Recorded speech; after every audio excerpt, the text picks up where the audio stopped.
this morning is to share with you some of the challenges for those people when we shift to an online environment. And I suspect that none of this will be particularly new to you. You might have because you're working with apprentices and learners of varying skill sets anyway, you will have come across a lot of these things in the past. So this is what we're going to cover this morning.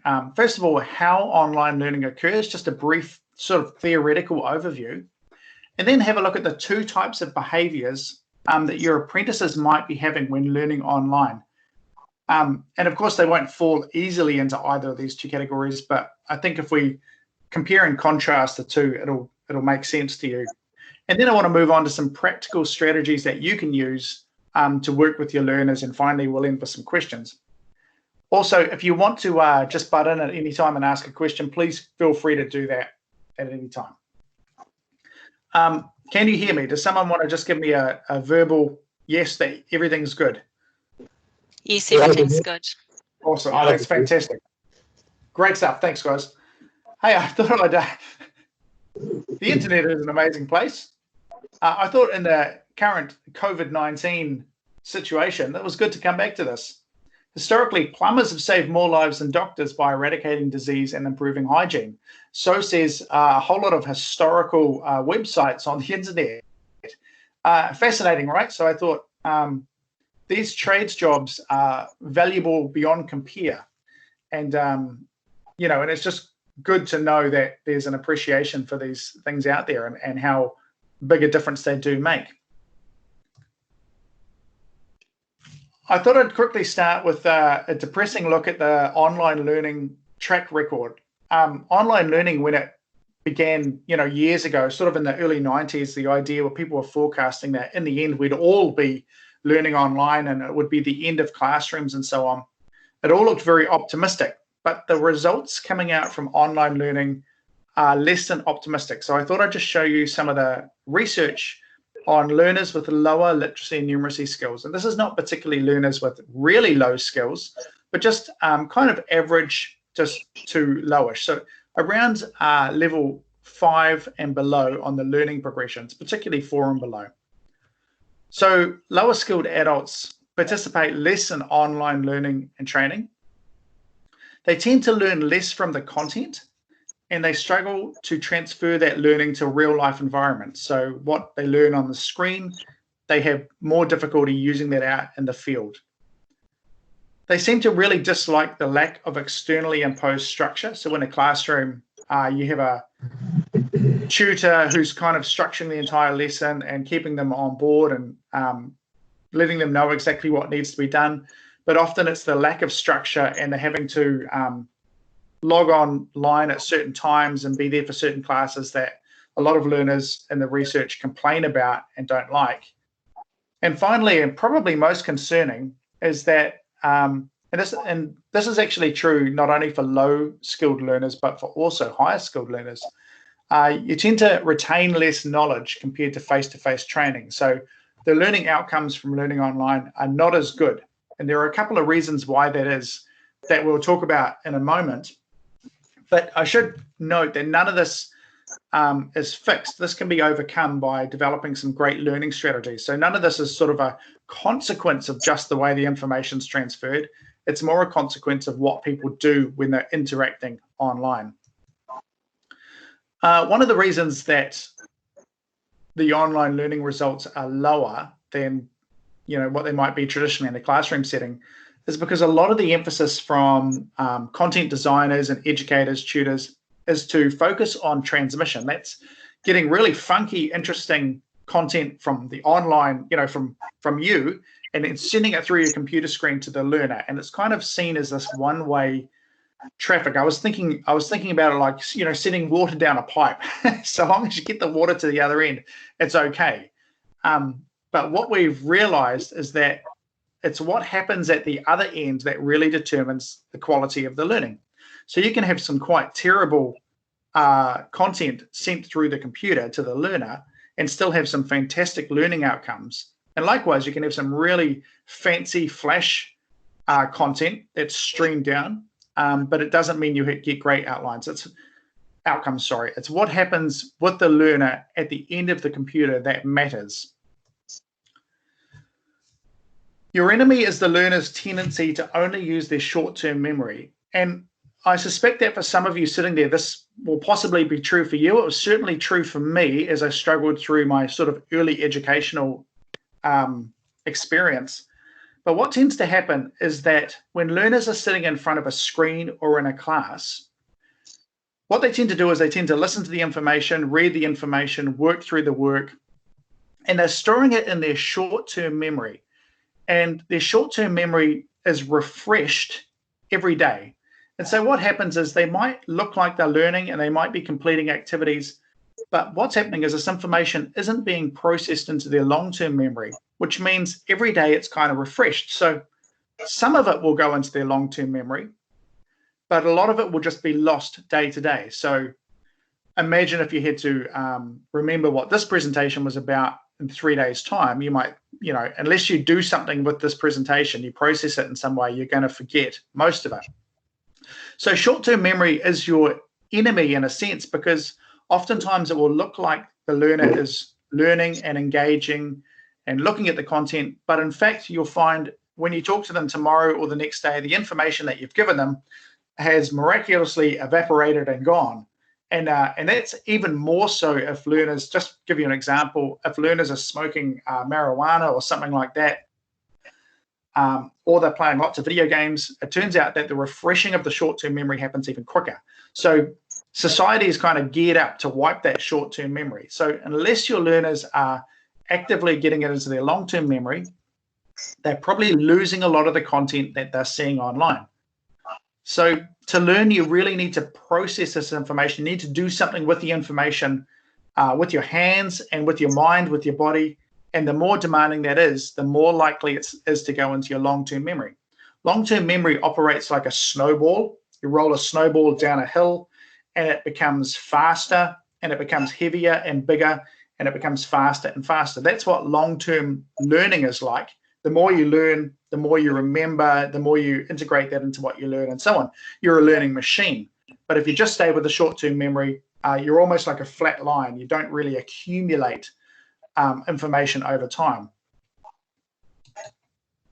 So I thought we'd just take a look at what a classic learner at level 4 on the learning progressions are. And if you're not familiar with the learning progressions, that's okay. The learning progressions are simply a framework for measuring people's literacy and numeracy skills.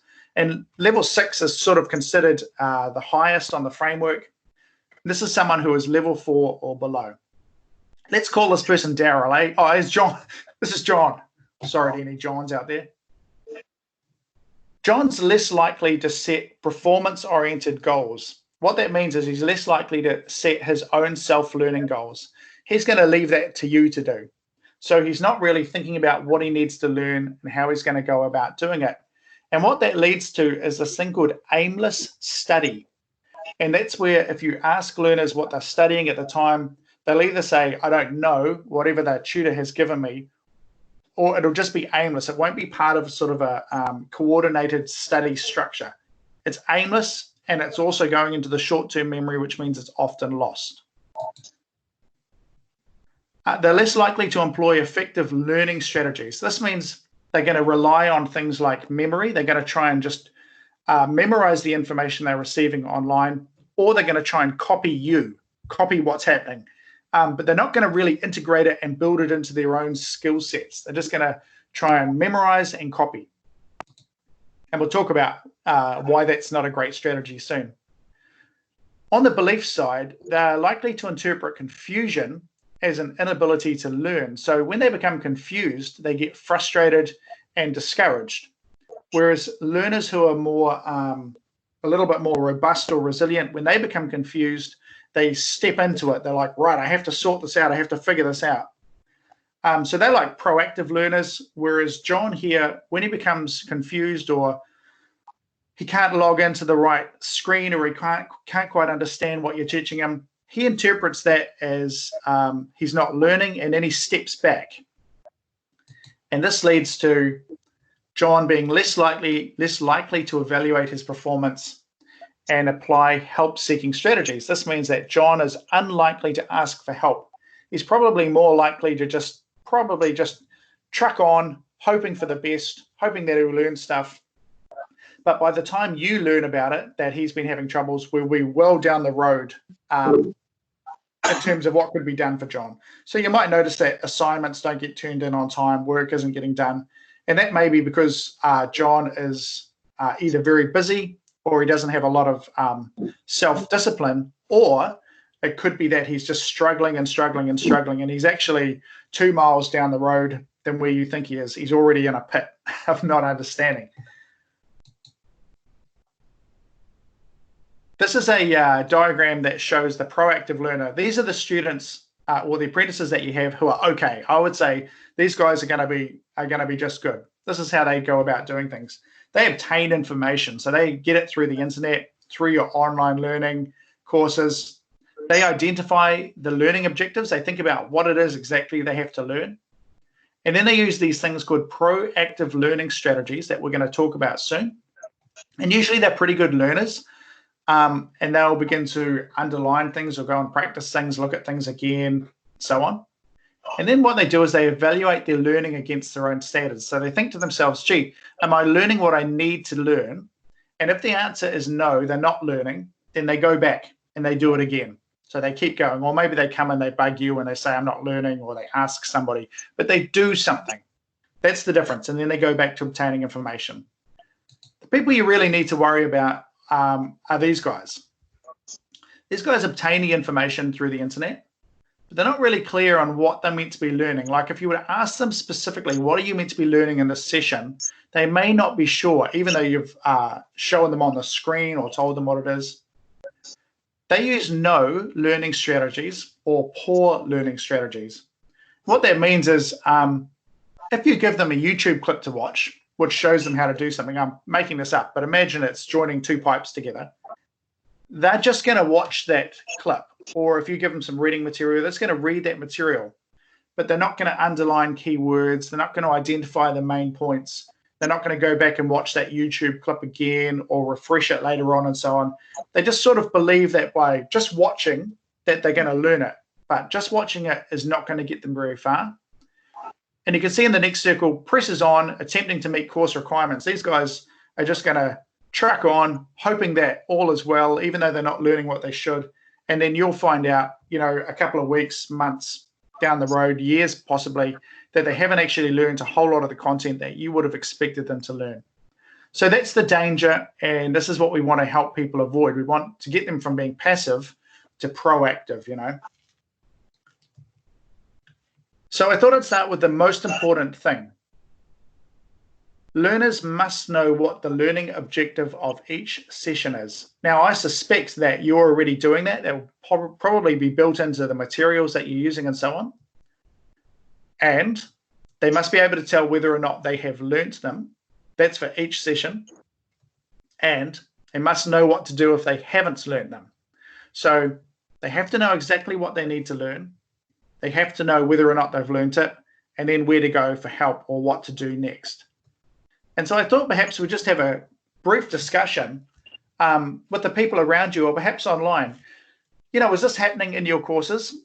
Are you currently showing the learners what the learning outcomes are? Do the learners have a way of assessing whether they know this or not? And then do the learners know where to go if they don't know what to do? And I thought maybe just take 2 or 3 minutes and have a chat with someone and see if that's happening.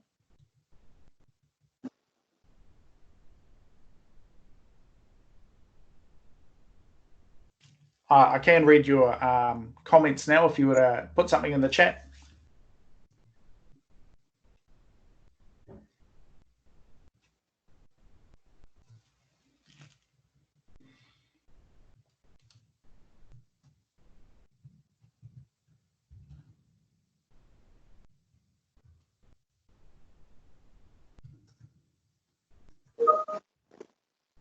Can you put the slide? Oh, yeah, I'm sorry. When I shift off it, is that better? I can't read your comments, that's all.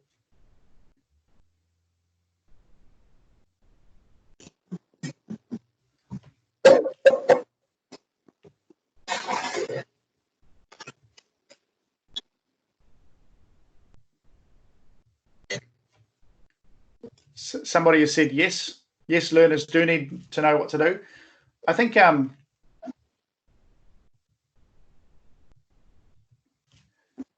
if this is working well, and I suspect it may be in some sense, like it might be working well in terms of the content designers for what you're actually putting online, but it would be a good idea to think about how you could also facilitate this yourself. Like, for example, if you were running an online session like this, just articulating at the start exactly what the learners need to learn, so they know, and in very basic language, and then they're able to assess whether they've actually learned this or not. And then they always know what to do if they haven't. There's always a contingency plan for them to move on to. All right, so we'll finish that part, and we'll come back to it soon. I want to draw your attention to the idea of learning strategies or tips or techniques that you might use to learn information yourself. And I thought perhaps put it into the chat. What is a technique that you've used to learn information that you've read, watched, or heard? It's possible that you haven't used any. You've just, whenever you got reading materials or so on, you've just read it and kind of hoped that you would remember it, and it might have worked. That might have worked really well for many of you. But I wondered, do any of you have any other strategies? For example, underlining important sentences, mind mapping, diagramming, so on, anything like that.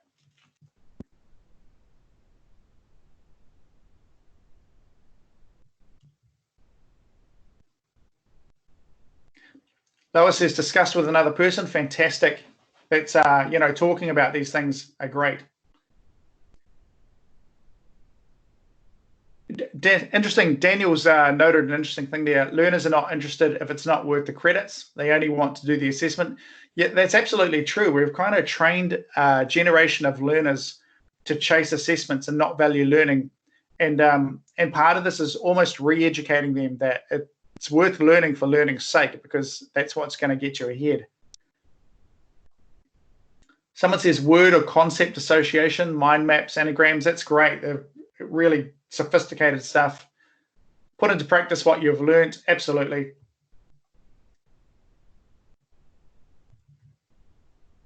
Okay, so I'm going to explore with you now a model for getting learners to do things as they're interacting with you online.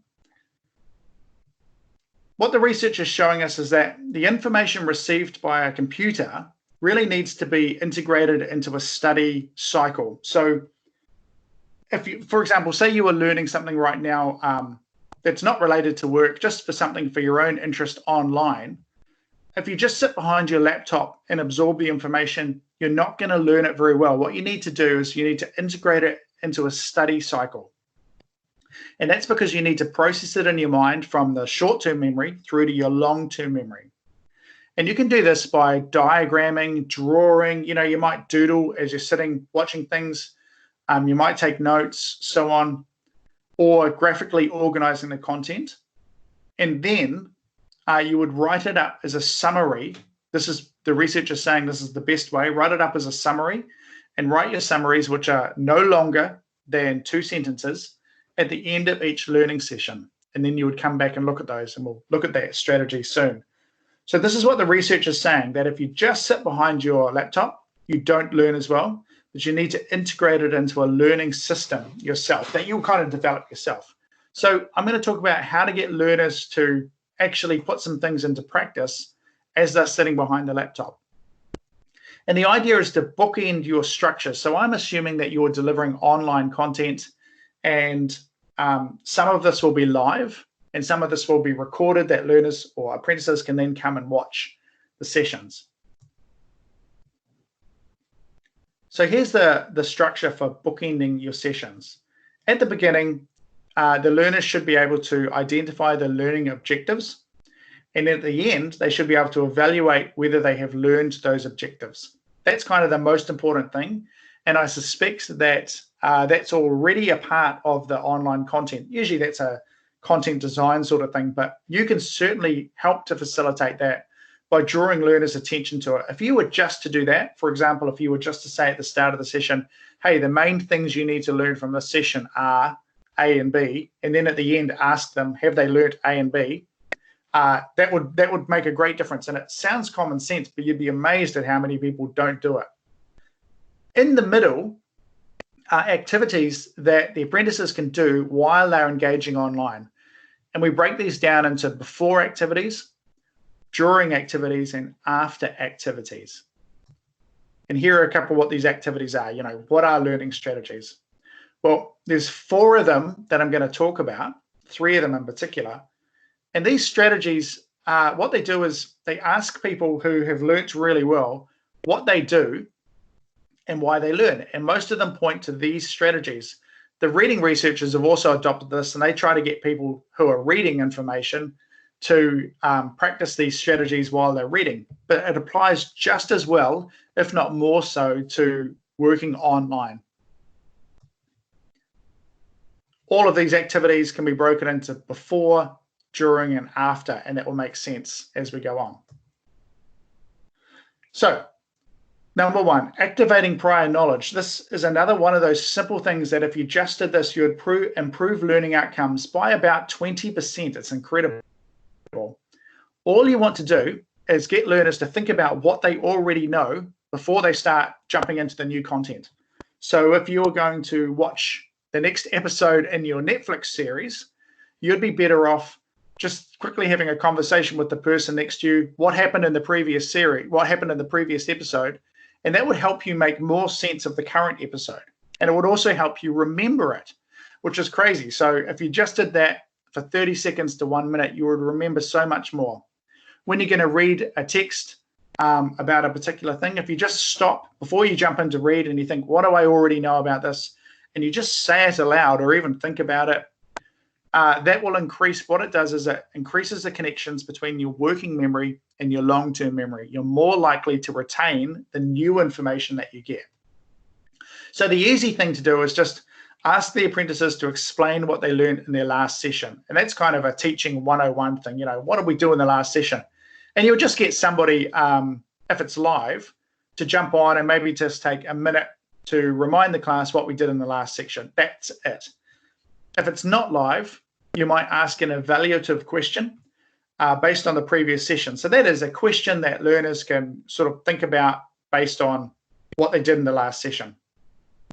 And if you want to develop their independent use of this, so you don't have to ask them, but they begin to use it off their own bat, the research suggests you just ask them what they did to activate their prior knowledge. So imagine one of your apprentices is Nigel. You just say, hey, Nigel, what did you do to activate your prior knowledge? And Nigel may have done nothing, but he suddenly feels like he has to say something, and he might be more likely to do it in the future if you put him on the spot. So getting people to adopt these strategies themselves is just a matter of calling them out on a little bit. That's really what the research is saying. In terms of an evaluative question, you might just ask something like this at the start of your session. By the way, I don't know anything about this. I'm just grabbing this off the internet. What are the issues involved when joining 2 dissimilar pipes? And that might have been yesterday's lesson. And the idea is that they can just try and answer this, and it helps them remember what they learned yesterday before we go into the new content. Graphic organizers. Apologies. Activating prior knowledge is done before you begin delivering content. So it would be you deliver the learning outcomes, what the learning outcomes are, and then you would get them to recall what they did in the last session and what they know about the current topic. Then you would move to activities that they do during learning. One of the activities that you can get people to do during learning is you just get them to get a blank piece of paper in front of them, and you could use something like a concept map. Now, a concept map is really useful. It's just a brainstorm. And if you were teaching about soldering torches, for example, you might just get them to jot down some ideas. For example, a soldering torch is a tool, and I'm actually not an expert on soldering torches, but they would put in it is, what it has, what it does, and where it's found. The found one doesn't fit always so much, but certainly is, has, and does is important. And as you continue to give the lesson on whatever the topic is, they continue to add information into this book. And the idea is if they have a notebook, that they can just dedicate a page to this and scribble in ideas and so on. And then at tomorrow's session, you could almost get somebody to show their page or to tell us what they put down in their concept map. The idea is it's sort of a structured brainstorm. You could do it as a group. You could use this as an activity and get people to remember about the soldering torch from yesterday's lesson, or learners can take notes on a bit of paper as they're listening to what you're doing. The concept map is really good because when they say a soldering torch is, they're classifying it, has as a description, does as a dynamic, and found as a location. And what this does is it helps to secure it in the long-term memory. So this structured brainstorm is just a way of helping people to remember things over time. Another graphic organizer that learners could use while they're engaging with you online is the old herringbone or the fishbone structure, and there's a million of these. But the idea is you're giving a topic, and on each of these bones that are coming out, it might be who, what, where, when, how, or other. And you might put your own tags in there or give them something that's useful. And then they'll take notes on a bit of paper as they go. The act of writing as you're talking to them or interacting with them online will help secure the information in their long-term memory. Doesn't matter about spelling, doesn't really even matter what they write down too much. The idea is that they're listening to you and then they're writing down as they go. That will help secure it in the long-term memory. There are some really neat ones. This is Ishikawa. If you're looking at, for example, you're talking about a plumbing malfunction, for example, something that went wrong, it might be like they have to work out what it is. Is it the measurements are wrong, materials are wrong, personnel, machines, methods, the environment, and then they have to think critically about what it is and take notes as they go. So this particular herringbone structure, which you just draw on a piece of paper, is really applicable to a lot of things. And the idea is that it's a bit of a structure and learners are writing things down as they go, which they can then review later on. Another really great tool that you might get learners to do is the KWL. And I've included a picture of that notebook. That notebook down at my local $2 store is $1. And I have a whole bunch of these, and you can open these up and draw what I know, what I want to know, and what I learned within the notebook. And the idea is that the learners would write down what I know about a topic before you're going to learn it. So you might say to them, tomorrow we're going to learn about joining pipes of different diameters, for example. Okay, so they write in there what they already know, and then they think about what they want to know. What do they need to know in particular? And at the end of the lesson, they then fill in what I learnt. Now, if the apprentices are like anybody else on the planet, they're probably going to make really short notes in there. They're not going to write screeds and screeds of stuff. That's okay. Just the very act of them writing something in the what I know column, something in the what I want to know, and something in the what I learned will help. So it doesn't matter. It doesn't matter about spelling, grammar. No one's going to see it but them. But what happens is if they do this regularly, they can look back at their book and they can look at those what I know comments and so on and begin to see that they've improved over time. And it also helps them to activate the prior knowledge. It's a fantastic activity. It's a little bit clunky, but it's a great activity that you could just, at the start of a lesson, tell learners to write down on a piece of paper, 3 columns, what I know, what I want to know, and take a few minutes to fill it out, or fill it out before you meet. Summarizing is an activity that people should do at the end of learning. And summarizing is really underestimated. It's been shown to be one of the #1 ways of assimilating information into your long-term memory. And a lot of people don't do it because they think it's silly. But basically, it's extracting the main points and repeating them in your own words. And I thought it's important to note that people who are lower skilled, when they do summaries, they tend to just copy what the tutor has said, the same words. And so you really want to make sure that learners are putting it into their own words. And that means they're bringing their own meaning to it. And the idea is that you would do this at the end of your session. You could do it verbally. Now, I've tried to get my sons to do this, but they don't like it. But they've started to do it because they've seen that it's good. Before bed, right before bed, verbally summarize to yourself what it is you learnt in that particular session. Refresh it. And you'll remember 20% the next day, 20% more than if you didn't. It's crazy. A lot of people don't like it because they don't like talking to themselves. You can verbalize your summary to somebody else. And remember, a summary is 2 sentences max. It's the main points. All we're doing is remembering the main points. And it turns out that in 6 weeks' time, you'll remember your summary, but you won't remember the lesson. If that makes sense. So the better the summaries, the better. A written summary is even better. If you could get these guys to start writing a summary, 2 sentences in a notebook, then what they'll get is they'll be able to go back and look at them. A lot of my learners don't like doing this, but once they start doing it, they really value it. So a $1 shop, $2 shop notebook with a written summary about what they're learning each time will pretty much solve all your problems if you can actually get them to do it. Yeah, just to go over that again, low-level summaries are close to verbatim.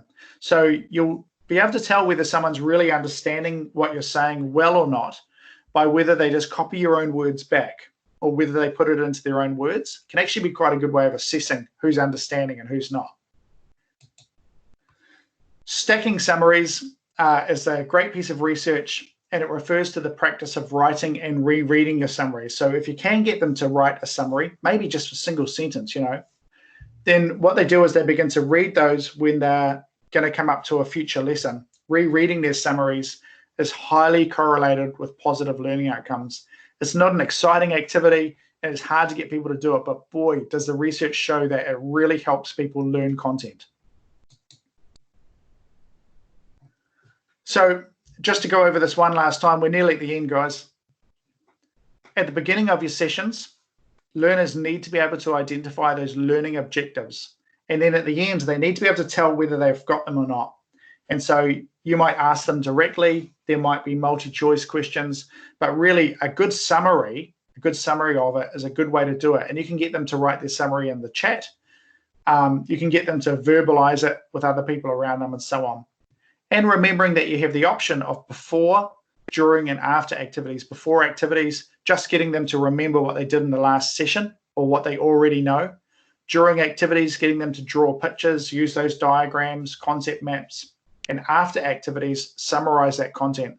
That will really make sure that when they're learning the information or hearing the information, they're processing it.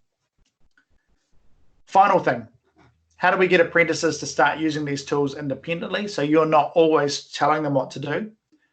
A good thing to do is just to tell them how learning occurs. Tell them that if they want to get it from their short-term memory into their long-term memory, they need to process it. It's just one of those things. And then they'll get better and better and better as they go on. But if they don't do that, they'll just sort of be a flat line. It'll just be all going into working memory. Some of it will go into their long-term memory, but most of it will just sort of be flushed every time they wake up in the morning. It's gone. You can model how self-learning activities are used. Even better if you're not used to using any of these things and you start to. Great, so you use them, you show them what you're doing and so on, and you build them into some of your sessions. Build the expectation for the use into the course. So you might just say to them, hey, send me a picture of your summary or your brainstorm or something. Just kind of expect that they're actually using these tools while they're learning. And the other one is tell them to do it. Just tell them to do it. Some of them don't get it. They won't believe there's any value in it. Some of you might be thinking the same thing. Gee, it seems like a lot of work, but not a lot of benefit. But trust me, the benefit is huge. The benefit is to learn, up to 8 times faster than you would normally learn. Finally, guys, I thought I'd open it up to some questions or just some random thoughts. What are you thinking?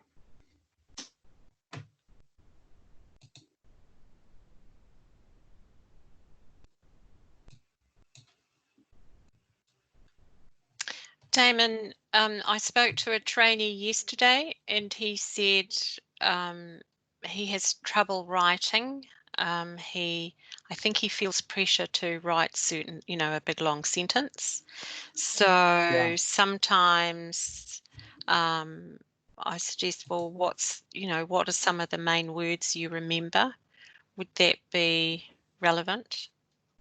Absolutely relevant. That's right. And if he's writing for himself, once he's writing for himself, it might take the pressure off him in terms of spelling and so on. so long as he can pretty much, well, let's just say this, the very act of writing something down will be more beneficial to him than not. Even if, the spelling's terrible and the handwriting's all over the place, it doesn't matter. It'd still be great for his learning. If he is able to reread his own stuff, even better. There's going to be more learning.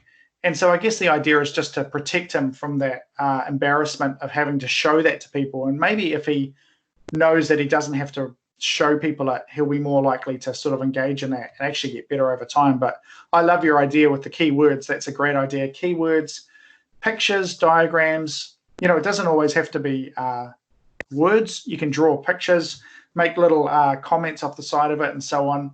Anything you do is good. It's better than nothing.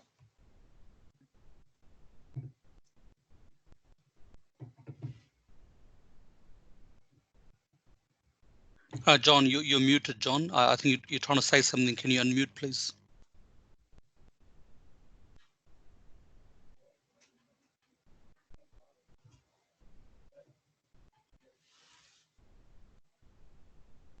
Hey, just while John's trying to get that sorted, Blair said here, read something and then recall what you've read. And if I couldn't recall it, I'd reread it. Another great strategy, thanks Blair, you're absolutely right. Another great strategy is just whenever you watch something like a YouTube clip or you read something or you listen to something, just turn away and try and recall or say exactly what it is that you just saw. Like, so you're using your long-term or your short-term memory to just say what you saw. Don't look back at it. Just try and remember as much as you can. That helps integrate it into your long-term memory as well. So you'll notice most of this is just about taking action, doing something that's not just looking at the screen. So taking any kind of action is good. And if they're using even more sophisticated strategies, it's even better.